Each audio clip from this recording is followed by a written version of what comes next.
E o Fluminense vence mais uma no Campeonato Brasileiro. Hoje não pude estar presente no Maracanã, mas é claro que vai ter análise de tudo que aconteceu no jogo de hoje contra o Atlético Mineiro.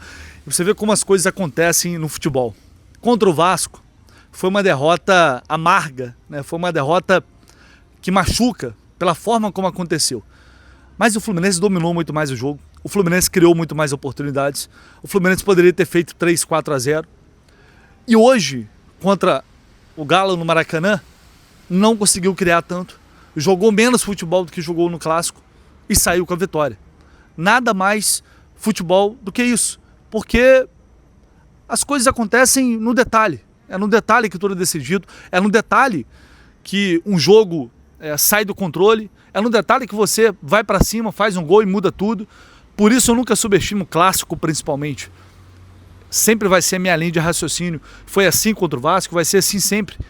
Porque era muito necessário dar uma resposta imediata. Assim como foi contra o Remo, na pós-derrota, pós-perda do título carioca para o Flamengo, para não deixar entrar numa sequência negativa, para não deixar, sabe, entrar aquele clima de pessimismo, e aí você entra numa fase ruim e as coisas e tudo começa a ser questionado.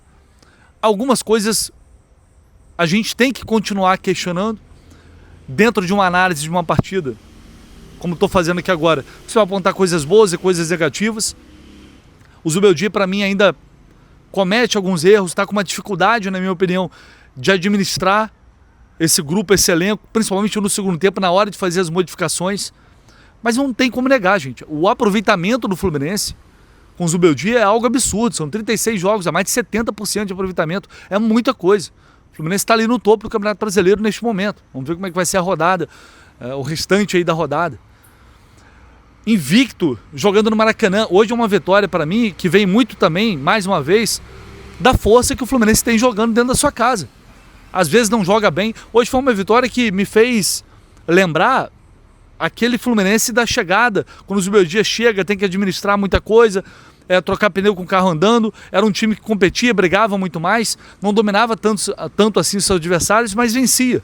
Hoje foi um jogo de menos oportunidades, de muito combate, às vezes de muito espaço também. O Fluminense sofreu um pouco com o contra-ataque, mas fez o suficiente no primeiro tempo para construir 1-0, para fazer o gol. E esse gol vem de Castillo, que estreou hoje como titular. Um gol no melhor estilo camisa 9, que é o que a gente tanto pedia, a gente, né, precisava tanto. Numa partida amarrada como essa, numa partida em que você tem o seu armador, o seu camisa 10, que não é o camisa 10, mas que ocupa esse espaço, que é o Acosta. Hoje o Acosta é muito abaixo daquilo que ele pode jogar, né? Errando muito. E eu acho que também é consequência da sequência. É um cara que sente a parte física, acho que isso atrapalha também.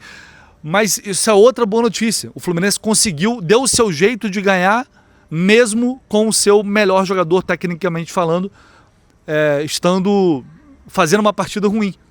Isso é importante. É importante. O Castillo faz o gol numa jogada pela direita, levantamento do Canóbio, numa bola em que ele tem que brigar por espaço, o zagueiro tentando tirar ele no corpo, e ele vence e depois cabeceia com uma tranquilidade absurda. Fez vários gols assim parecidos, né? No Lanús contra o Flamengo também ele fez um gol parecido. Então é o tipo de jogador que a gente também precisava, com características diferentes. Temos um camisa 9, agora achamos um camisa 9, é ele? Não sei, ainda é muito cedo para tirar qualquer conclusão definitiva. Assim como eu não tirei quando o Castillo estava entrando em situações totalmente adversas, já com o Zubeldia fazendo mudança no segundo tempo, o time pensando muito mais em defender do que atacar, e aí é totalmente você tirar conclusões definitivas do cara dentro desse contexto. Hoje também é um bom sinal, é um artifício que o time vai poder usar, que é levantar a bola na área. A gente leva muito gol assim, tem que fazer também. E ele é um cara que vai dar essa opção, vai dar o pivô, vai dar a sustentação. Para isso ele foi contratado. Se ele vai entregar no nível que a gente precisa e no nível que foi, né, do valor que foi pago por ele, aí o tempo vai dizer. Mas é um sinal muito positivo, é muito bom. A gente viu hoje o Freitas tão criticado, né, e tantas vezes com razão. Hoje fez um bom jogo seguro, jogo firme. O Fluminense sofreu um pouco, principalmente nas transições. No primeiro tempo, depois que faz o gol, teve algumas chegadas, poderia até ter feito 2-0, mas o Atlético estava muito forte, quando retomava a bola, tentava o contragolpe, estava posicionado para isso. O Vitor Hugo, um jogador que fez um bom primeiro tempo, tinha o Hulk em campo, enfim, são jogadores que, se você der mole, eles podem definir. Então o Fluminense teve um pouco de dificuldade para controlar esse contra-ataque. Não foi um grande primeiro tempo do Atlético também, não. O Fluminense mereceu, para mim, jogou mais e mereceu ir para o intervalo com a vantagem. E volta no segundo tempo, acho até que um pouco melhor. Né? Poderia ter feito o segundo gol também, poderia ter feito mais uma vez o 2-0 e aí provavelmente teria conseguido matar o jogo. Mas aí a gente vai entrar na mesma análise, na mesma coisa que a gente falou nos últimos jogos.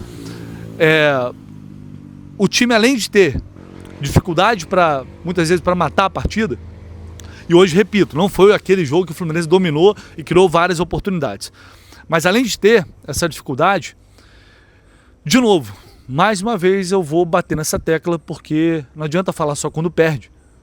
O Zubeldia, para mim, ele ficou receoso de mexer na equipe, porque contra o Vasco ele mexe, e a partir do momento que ele mexe, o time cai de rendimento, e aí toma a virada da forma como tomou. Hoje o Zubeldia só foi mexer aos 40 do segundo tempo, depois do Atlético ter perdido um gol que o James tirou, salvou praticamente em cima da linha. E aí ele resolve mexer no time, quando claramente, pelo menos 15 minutos antes, o Fluminense já dava sinais de cansaço. Esse time, ele já vem numa sequência, numa toada. E aí, cara, o adversário começa a mexer, entrou Coelho, entrou Minda, são jogadores rápidos, jogadores que dão volume, têm força. Se você não mexer para dar uma igualada, pelo menos igualar fisicamente, vai acabar sofrendo no final do jogo, não tem outro. A gente viu a merda se desenhando, como foi contra o Atlético, poderia ter sido pior, e o Arana salvou, como foi contra o Vasco. Hoje deu tudo certo, que bom que deu tudo certo. Mas, para mim, o Zubeldia segue com dificuldade para encontrar o timing das alterações. Ele vê o adversário mexendo, ele vê o adversário crescendo no jogo, o time pedindo socorro em campo, e ele demora muito a mexer. E aí, quando acontece, pode ser tarde demais. E eu não sou contra, veja bem, tem contexto, tem jogo que às vezes pede para você, vou tirar um cara aqui e vou colocar um zagueiro mais alto para me proteger da bola aérea. Como foi contra o Vasco, ele poderia ter feito isso contra o Vasco. Se é só para defender, então tira um atacante e bota um zagueiro. Às vezes é preciso. Você está vendo que o time perdeu força e não está conseguindo atacar? Então vou botar um cara lá atrás para me proteger mais. Só que ele não fez nenhuma coisa nem outra. E aí depois ele resolve fazer 4 mudanças ao mesmo tempo, com o jogo já se encaminhando para o final. E a coisa só não foi pior, o Fluminense só não tomou mais um empate no Maracanã no final, porque a gente tem um gênio da posição, a gente tem um cara que é absurdo, que é o Fábio, que é um cara espetacular, que é um cara sensacional, que é um jogador, que é uma lenda, que salvou aquela bola no finalzinho ali, que foi o Alan Franco, né, que finalizou, saiu abafando, e o Fluminense conseguiu segurar essa derrota novamente com emoção, para mim com sofrimento desnecessário.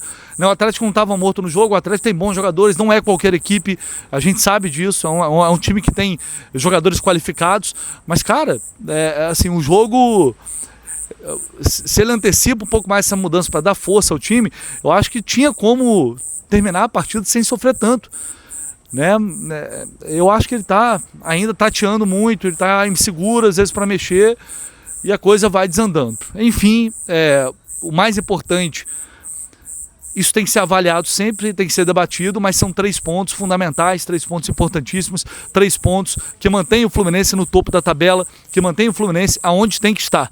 Vai para a data FIFA após uma vitória, com tranquilidade, para consertar bola aérea. No primeiro tempo teve uma falha assim, poderia ter levado no gol, para ajustar coisas que precisam ser ajustadas, né? E esse tempo vai ser importante, é um tempo de descanso também, para voltar com tudo contra o Corinthians, mais um jogo em casa e fazer 3 pontos. Coisas boas, coisas ruins, algumas boas votações, outras nem tanto assim, mas graças ao monstro chamado Fábio, o Fluminense hoje sai do Maracanã com mais 3 pontos. Deixe a sua avaliação, sua opinião, seu comentário. Vou te pedir aquele like para não se esquecer, por favor, se inscreva no canal e depois a gente volta repercutindo mais de tudo que aconteceu no Maracanã. Vence o Fluminense, mais 3 pontos na conta.